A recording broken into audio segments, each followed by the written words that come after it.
Hello guys, welcome back to my class. ಇವತ್ತಿನ ಕ್ಲಾಸ್ನಲ್ಲಿ ನಾನು ನಿಮಗೆ ಸ್ಪೋಕನ್ ಇಂಗ್ಲೀಷ್ನಲ್ಲಿ ಕಾಂಟ್ರಾಕ್ಷನ್ಸ್ನ ಅಂದರೆ ಶಾರ್ಟ್ ಫಾರ್ಮ್ಸ್ನ ಹೇಗೆ ಕರೆಕ್ಟಾಗಿ ಪ್ರೊನೌನ್ಸ್ ಮಾಡಬೇಕು, ಯಾವ್ಯಾವ ನೀವು ಕಲಿಬೇಕು, ಯಾವ್ದು ನಿಮಗೆ ಇಂಪಾರ್ಟೆಂಟ್, ಯಾಕೆ ಕಲಿಬೇಕು, ಆ್ಯಂಡ್ ಮೋಸ್ಟ್ ಇಂಪಾರ್ಟೆಂಟ್ಲಿ ಎಲ್ಲ ಶಾರ್ಟ್ ಫಾರ್ಮ್ನ ಹೇಗೆ ಪ್ರೊನೌನ್ಸ್ ಮಾಡಬೇಕು ಅನ್ನೋದನ್ನು ಹೇಳ್ಕೊಡ್ತಾ ಇದ್ದೀನಿ. ಇದು ಕೂಡ ತುಂಬ ಇಂಪಾರ್ಟೆಂಟ್ ಕ್ಲಾಸ್. ಈ ವಿಡಿಯೋ ಎಂಡ್ವರೆಗೂ ನೋಡಿ, ರೈಟ್?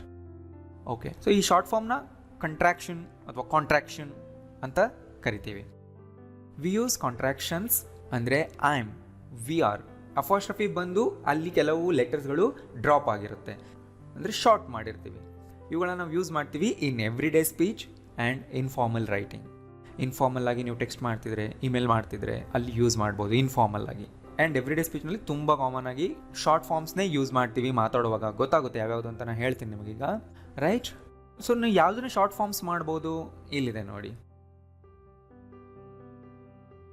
ನಾವು ಮಾತಿನಲ್ಲಿ ನಾವು ಯೂಸ್ ಮಾಡುವಾಗ ತುಂಬ ಸರಿ ಬಿ ಫಾರ್ಮ್ಸ್ಗಳು ಯೂಸ್ ಆಗುತ್ತೆ. ನೀವು ಇಷ್ಟು ಕ್ಲಾಸ್ಗಳಲ್ಲಿ ಕಲ್ತಿದ್ದೀರಾ.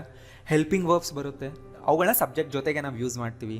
ಆಗ ಆ ರೀತಿ ಎರಡು ವರ್ಡ್ಗಳನ್ನ ನಾವು ಜಾಯಿಂಟ್ ಮಾಡಿ ಶಾರ್ಟ್ ಮಾಡ್ತೀವಿ. ಇದನ್ನು ಕಾಂಟ್ರಾಕ್ಷನ್ ಅಂತ ಕರಿತೀವಿ ಅಥವಾ ಶಾರ್ಟ್ ಫಾರ್ಮ್. ಇವುಗಳನ್ನ ಮಾತಾಡುವಾಗ ಸ್ಪೋಕನ್ ಇಂಗ್ಲೀಷ್ನಲ್ಲಿ ತುಂಬ ಯೂಸ್ ಮಾಡ್ತೀವಿ, ರೈಟ್? ನೀವು ನೇಟಿವ್ ಸ್ಪೀಕರ್ ಥರನೇ ಮಾತಾಡಬೇಕು ಅಂದರೆ ಈ ಕಾಂಟ್ರಾಕ್ಷನ್ಸ್ನ ಕಲ್ತ್ಕೋಬೇಕು. ಯಾವುದನ್ನು ಹೇಗೆ ಪ್ರೊನೌನ್ಸ್ ಮಾಡ್ತಾರೆ ಅನ್ನೋದನ್ನು ಕಲಿಬೇಕು. ಸ್ಪೋಕನ್ ಇಂಗ್ಲೀಷ್ನಲ್ಲಿ ತುಂಬ ಸರಿ ಕನ್ವೀನಿಯನ್ಸ್ಗೋಸ್ಕರ, ಟೈಮ್ನ ಸೇವ್ ಮಾಡೋದಕ್ಕೆ ಶಾರ್ಟ್ ಫಾರ್ಮ್ಸ್ನ ಯೂಸ್ ಮಾಡ್ತಾರೆ ಅಷ್ಟೇ. ಅದಕ್ಕೇನು ಸಪ್ರೇಟ್ ಮೀನಿಂಗ್ ಇರಲ್ಲ. ಎರಡು ವರ್ಡ್ಗಳನ್ನ ಜಾಯಿಂಟ್ ಮಾಡಿ ಸಿಂಗಲ್ ವರ್ಡ್ ಮಾಡಿ ಅದನ್ನೇ ಪ್ರೊನೌನ್ಸ್ ಮಾಡ್ತಾರೆ ಅಷ್ಟೇ. ಈಗ ನೋಡಿ, ನಾವು ಕನ್ನಡದಲ್ಲಿ ತುಂಬ ವರ್ಡ್ಗಳನ್ನ ಶಾರ್ಟ್ ಮಾಡ್ತೀವಿ. ಫಾರ್ ಎಕ್ಸಾಂಪಲ್, ಮಾಡ್ತಾ ಇದ್ದೀನಿ, ಮಾಡ್ತಿದ್ದೀನಿ ಅನ್ನಲ್ವಾ? 2 ವರ್ಡ್ 5 ಲೆಟರ್ ಇದೆ. ಮಾಡ್ತಿದ್ದೀನಿ 4 ಲೆಟರ್ ಆಯಿತು ಅಲ್ವಾ? ಹೋಗ್ತಾ ಇದ್ದೀನಿ, ಹೋಗ್ತಿದ್ದೀನಿ. ಇದು ಸ್ಪೋಕನ್ ಕನ್ನಡದಲ್ಲಿರುವಂತಹ ಕಂಟ್ರಾಕ್ಷನ್ಸ್. ಅದೇ ಥರ ಇಂಗ್ಲೀಷ್ನಲ್ಲೂ ಇದೆ. ಸೊ ಈಗ ನಾನು ಪ್ರೊನೌನ್ಸ್ ಮಾಡ್ತಾ ಹೋಗ್ತೀನಿ, ನೀವು ನನ್ನ ಜೊತೆಗೇನೆ ಪ್ರೊನೌನ್ಸ್ ಮಾಡಿ, right? I'm, I am. So apostrophe ಜಾಗದಲ್ಲಿ ಲೆಟರ್ ಡ್ರಾಪ್ ಆಗಿದೆ ಅನ್ನೋದು ಇಂಡಿಕೇಟ್ ಆಗುತ್ತೆ, ಗೊತ್ತಾಯ್ತಲ್ಲ? I'd, I had, I've, I have, I'll, I will, I'd, I would. So ನೋಡಿ, ಐ ವುಡ್, ಐ ಹ್ಯಾಡ್ ಎರಡರ ಶಾರ್ಟ್ ಫಾರ್ಮ್ ಕೂಡ ಐಟ್, ಐಟ್ ಅನ್ಬೇಕು. ಸೆಂಟೆನ್ಸ್ನಲ್ಲಿ ಅದು ಯೂಸ್ ಮಾಡ್ಕೊಂಡಾಗ ಗೊತ್ತಾಗುತ್ತೆ ಐ ವುಡ್ ಹೇಳಬೇಕಾ, ಐ ಹ್ಯಾಡ್ ಹೇಳಬೇಕಾ ಅಂತ. ನಾನು ಟೆನ್ಸ್ಗಳನ್ನ ಸ್ಟಾರ್ಟ್ ಮಾಡಿದಾಗ ಮತ್ತೆ ಅಲ್ಲಿ ರೀಯೂಸ್ ಮಾಡ್ತೀನಿ, ಅಲ್ಲಿ ನಿಮಗೆ ಚೆನ್ನಾಗಿ ಗೊತ್ತಾಗುತ್ತೆ. ಸೊ ಎಲ್ಲ ವೀಡಿಯೋಸ್ನ ನೀವು ಸೀರಿಯಲ್ ವೈಸ್ ನೋಡ್ತಾ ಇರಿ, ಯಾವ ವೀಡಿಯೋಸ್ನ ಮಿಸ್ ಮಾಡಬಾರ್ದು. You are, you are. So ಇನ್ನೊಂದು ವರ್ಡ್ ಇದೆ ವೈವೋ ಯು ಆರ್. ಇದನ್ನು ಕೂಡ ಯುವರ್ ಅಂತಾನೆ ಪ್ರೊನೌನ್ಸ್ ಮಾಡೋದು. ಯುವರ್ ಅಂದ್ರೇನು? ನಿನ್ನ, ನಿಮ್ಮ. ಬಟ್ ಅಫಾಸ್ಟ್ರಫಿ ಬಂದಿದೆ ಅಂದರೆ ಯು ಆರ್. ಇದರ full form you are. You'd, you had, you, you have. ಏನನ್ಬೇಕು? You've, you have. You'd, you would. ಮೇಲ್ ಬಂದಿತ್ತಲ್ಲ ಅದೇ ಥರನೇ. You'll, you will. He'd, he had. He's, he has. ನೋಡಿ, his ಅನ್ಬೇಕು, his ಅನ್ಬಾರ್ದು. his, he has. his, he is. ನೋಡಿ, he is ನ ಶಾರ್ಟ್ ಫಾರ್ಮ್, he has ನ ಶಾರ್ಟ್ ಫಾರ್ಮ್ ಎರಡೂ ಕೂಡ his. he has ಎಲ್ಲಿ ಯೂಸ್ ಮಾಡಬೇಕು? ಟೆನ್ಸ್ಗಳಲ್ಲಿ ನಾನು ಹೇಳ್ಕೊಡ್ತೀನಿ ನಿಮಗೆ. he'll, he will. hid, he would.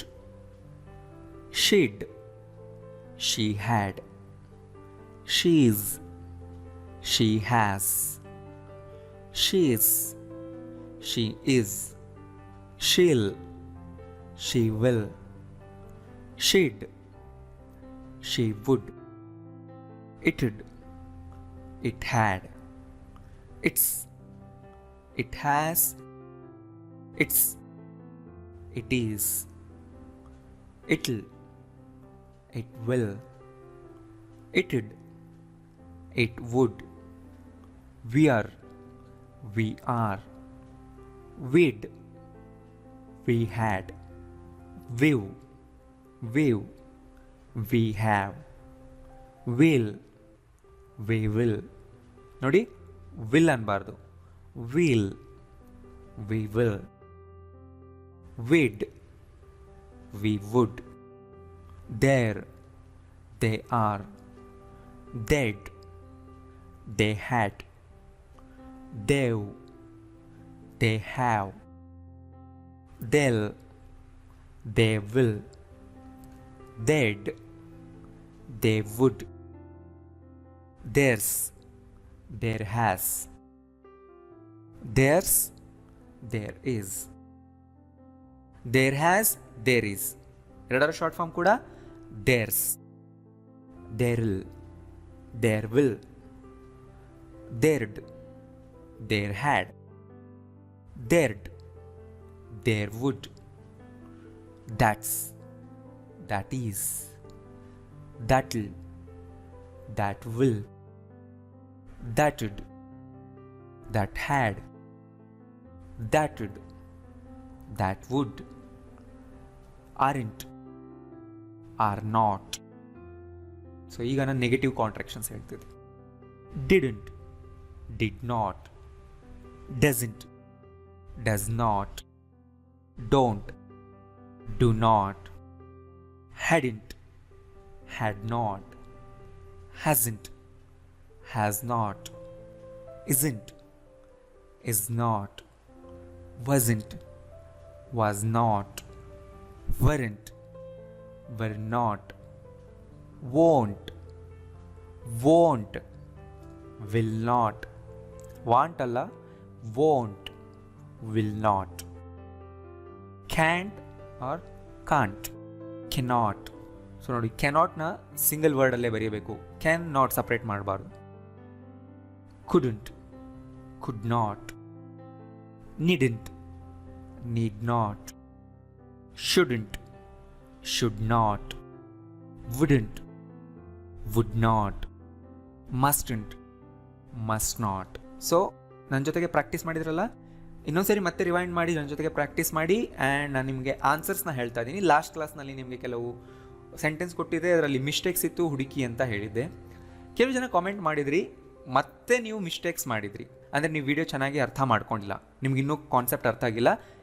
ಈಗ ನಾನು ಆನ್ಸರ್ಸ್ ತೋರಿಸ್ತೀನಿ. ಯಾರ್ಯಾರು ಮಿಸ್ಟೇಕ್ ಮಾಡಿದ್ರೋ ಲಾಸ್ಟ್ ಕ್ಲಾಸ್ನ ಮತ್ತೊಂದು ಸರಿ ನೋಡಿ. ನೀವು ನೋಡಲೇಬೇಕು, ಕಲಿಬೇಕಲ್ವಾ, ಅದರಲ್ಲಿ ನೀವು ಪರ್ಫೆಕ್ಟ್ ಆಗಬೇಕಲ್ವಾ, ಇನ್ನೊಂದು ಸರಿ ವಿಡಿಯೋ ನೋಡಿ. ದ ಕ್ಯಾಟ್ಸ್ ವರ್ ರನ್ನಿಂಗ್ ಅಂತ ಹೇಳ್ತಾ ಇದ್ದೀವಿ ಅಂದರೆ ಕ್ಯಾಟ್ಸ್ ಪ್ಲೂರಲ್ ಇರಬೇಕು. ಕ್ಯಾಟ್ ಅಪಾಸ್ಟ್ರಫಿ ಎಸ್ ಅಂದರೆ ಕ್ಯಾಟ್ನ ಆಗುತ್ತೆ. ಇಲ್ಲ, ಅದನ್ನು ಯೂಸ್ ಮಾಡಬಾರ್ದು, ಪ್ಲೂರಲ್ ಕ್ಯಾಟ್ಸ್ನ ಯೂಸ್ ಮಾಡಬೇಕು. I watched all the videos. Videos plural ಇಡಿ ಅಷ್ಟೇ, ತುಂಬ ಸಿಂಪಲ್. ಎಲ್ಲ ವಿಡಿಯೋಗಳನ್ನ ನೋಡಿದ್ದೀನಿ, ಪ್ಲೂರಲ್ ವಿಡಿಯೋಸ್ ಹಾಕಿ. ವಿಡಿಯೋ ಅಪಾಸ್ಟ್ರಫಿ ಎಸ್ ಅಂದ್ರೇನು? ವಿಡಿಯೋನ ಹಾಗಿದ್ರೆ ಆ ವರ್ಡ್ ಮುಂದೆ ನೀವು ಇನ್ನೊಂದು ಏನಾದರೂ ಮೆನ್ಷನ್ ಮಾಡಬೇಕಾಗುತ್ತೆ. ಇದು ಅರ್ಥ ಗೊತ್ತಾಯ್ತಲ್ಲ? ವಿಡಿಯೋಸ್ ಪ್ಲೂರಲ್ ಇಡಿ ಅಷ್ಟೇ. We bought this car because we liked its colour. ಇಲ್ಲೇನೂ ಮಿಸ್ಟೇಕ್ ಇರಲಿಲ್ಲ, ನಾನು ಕೊಟ್ಟಿದ್ದೆ, ನೀವೇನಾದರೂ ಮಿಸ್ಟೇಕ್ ಮತ್ತೆ ಮಾಡ್ತೀರಾ ಅಂತ. ಸೊ ಇಲ್ಲೇನೂ ಇಲ್ಲ, ಕರೆಕ್ಟ್ ಇದೆ. The bags and their zips. ಬ್ಯಾಗ್ಗಳು ಮತ್ತು ಅವುಗಳ ಜಿಪ್ಗಳು. ದೇರ್ ಅಂದ್ರೇನೆ ಅವುಗಳ. ದೇರ್ ಅಪಾಸ್ಟ್ರಫಿ ಎಸ್ ಅನ್ನೋ ವರ್ಡ್ ಇಲ್ಲ. ದೇರ್ಸ್ ಅಂದರೆ ಅವುಗಳದು. ದೇರ್ಸ್ ಮುಂದೆ ನೌನ್ ಹಾಕಬಾರ್ದು, ಅಲ್ಲೇ ಕಂಪ್ಲೀಟ್ ಆಗುತ್ತೆ. Okay, these books are theirs. ಈ ಬುಕ್ಗಳು ಅವರದು. ದೇರ್ ಅಂದ್ರೇನು? ಅವರ, ಅವುಗಳ.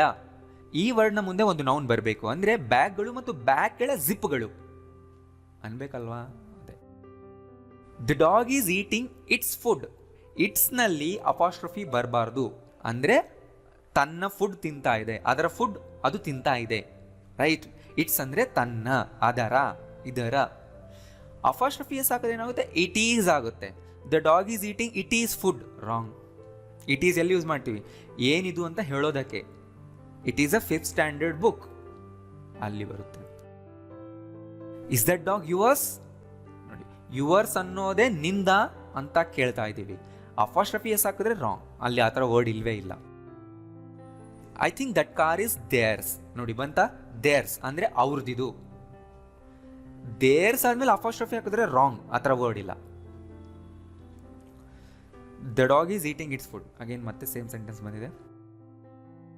2 ಆಕ್ಟ್ರೆಸಸ್ ರೋಲ್ಸ್. ಇಲ್ಲಿ ನೋಡಿ, ಆಕ್ಟ್ರೆಸ್ ಅಂದರೆ ಸಿಂಗ್ಯುಲರ್, ಓಕೆ, ನಟಿ. ಆಕ್ಟ್ರೆಸಸ್ ಅಂದರೆ ಪ್ಲೂರಲ್, ನಟಿಯರು. 2 ಆಕ್ಟ್ರೆಸಸ್ ಅಂದರೆ ಇಬ್ಬರು ನಟಿಯರು. ಟೂ ಆಕ್ಟ್ರೆಸಸ್ ಅಪಾಸ್ಟ್ರಫಿ ಅಂದರೆ ಇಬ್ಬರು ನಟಿಯರ. ಸೊ ಪ್ಲೂರಲ್ ಆದಮೇಲೆ ನಾವು ಅಪಾಸ್ಟ್ರಫಿ ಹಾಕ್ತೀವಿ. ಮತ್ತೆ ಮೇಲೆ ಯಾಕೆ ರಂಗ್ ಸಿಂಗ್ಯುಲರ್ಗೆ ಅಪಾಸ್ಟ್ರಫಿ ಎಸ್ ಸೇರಿಸ್ಬೋದಲ್ವಾ? ಸೇರಿಸ್ಬೋದು. ಹಿಂದೆ ನೋಡಿ ಟೂ ಇದೆ, ಟೂ ಮುಂದೆ ಬರೋನವ್ನು ಪ್ಲೂರಲ್ಲೇ ಇರಬೇಕಲ್ವಾ? ಎಸ್, ಹೌದು ಇರಬೇಕು. ಮತ್ತು ಆ್ಯಕ್ಟ್ರೆಸ್ನ ಪ್ಲೂರಲ್ ಮಾಡಿ ಫಸ್ಟ್, ಟೂ ಆ್ಯಕ್ಟ್ರೆಸಸ್ ಆಯಿತು. ಅಂದರೆ ಅರ್ಥ ಇಬ್ಬರು ನಟಿಯರು. ಈಗ ಪೊಸೆಸಿವ್ ತೋರಿಸೋದಕ್ಕೆ ಲಾಸ್ಟ್ನಲ್ಲಿ ಅಪಾಸ್ಟ್ರಫಿ ಹಾಕಿ. ಈಗೇನಾಯಿತು? ಇಬ್ಬರು ನಟಿಯರ ರೋಲ್ಗಳು ಆಗುತ್ತೆ. ಗೊತ್ತಾಯ್ತಲ್ಲ? ಸೊ ನೀವು ಯಾರ್ಯಾರು ಮಿಸ್ಟೇಕ್ ಮಾಡಿದ್ರೆ ಲಾಸ್ಟ್ ಕ್ಲಾಸ್ನ ಇನ್ನೊಂದು ಸರಿ ನೋಡಿ, ಪರ್ಫೆಕ್ಟ್ ಆಗ್ತೀರಾ. ಆ್ಯಂಡ್ ಸ್ಪೆಷಲಿ ನಾನು ನಿಮಗೆ ಕಿಡ್ಸ್ ಅಪಾಸ್ಟ್ರಫಿನ 4-5 ಲೈನಲ್ಲಿ ವಿತ್ ಕನ್ನಡ ತೋರಿಸಿದ್ದೆ. ಆ ಒಂದು ಸ್ಲೈಡ್ನ ಇನ್ನೊಂದು ಸರಿ ನೋಡಿ, ಚೆನ್ನಾಗಿ ಅರ್ಥ ಆಗುತ್ತೆ. Whose glasses are these? Whose ಅಂದ್ರೇ ಯಾರ, ಹೂ ಅಪಾಸ್ಟ್ರಫಿ ಎಸ್ ಅಂದರೆ ರಾಂಗ್. ಸೊ ಇಲ್ಲಿಗೆ ನಾನು ಕವರ್ ಮಾಡಬೇಕು ಅಂತ ಅಂದ್ಕೊಂಡಿದ್ದ ಬೇಸಿಕ್ ಇಂಗ್ಲೀಷ್ನ ಎಲ್ಲ ಕ್ಲಾಸ್ಗಳು ಫಿನಿಶ್ ಆಯಿತು. ಇನ್ನು ಮುಂದೆ ನಾನು ನಿಮಗೆ ಕೆಲವು ಕಾನ್ವರ್ಸೇಷನ್ ಕ್ಲಾಸಸ್ನ ಕೊಡ್ತೀನಿ. ಕಾನ್ವರ್ಸೇಷನ್ ಪ್ರಾಕ್ಟೀಸ್ ಮಾಡಿ. ಮುಂದೆ ಬರುವ ಕೆಲವು ಕ್ಲಾಸ್ಗಳಲ್ಲಿ ನೀವೇ ನಿಮ್ಮ ಬಾಯಿಂದ ಕಾನ್ವರ್ಸೇಷನ್ ಮಾಡ್ಬೋದು, ಅದನ್ನು ಕೂಡ ಪ್ರಾಕ್ಟೀಸ್ ಮಾಡಿ. ಆಮೇಲೆ ನಾನು ಅಡ್ವಾನ್ಸ್ ಲೆವೆಲ್ನ ಸ್ಟಾರ್ಟ್ ಮಾಡ್ತೀನಿ, ಅಂದರೆ ಟೆನ್ಸಸ್ನ ಸ್ಟಾರ್ಟ್ ಮಾಡ್ತೀನಿ ಬೇಗನೆ. ರೈಟ್? ಹಳೆ ಕ್ಲಾಸಸ್ ನೋಡಿಲ್ಲ ಅಂದರೆ ಎಲ್ಲ ಕ್ಲಾಸಸ್ ನೋಡಿ. ನಾನು ಇಲ್ಲಿ ಲಿಂಕ್ ಕೊಡ್ತಾ ಇದ್ದೀನಿ ಇನ್ನೊಂದು ಸರಿ, ಕೆಳಗಡೆ ಫಸ್ಟ್ ಕಾಮೆಂಟ್ನಲ್ಲೂ ಲಿಂಕ್ ಕೊಟ್ಟಿರ್ತೀನಿ. ಎಲ್ಲ ಹಳೆ ಕ್ಲಾಸಸ್ನ ನೋಡಿ ಚೆನ್ನಾಗಿ ಪ್ರಾಕ್ಟೀಸ್ ಮಾಡಿ. Thank you.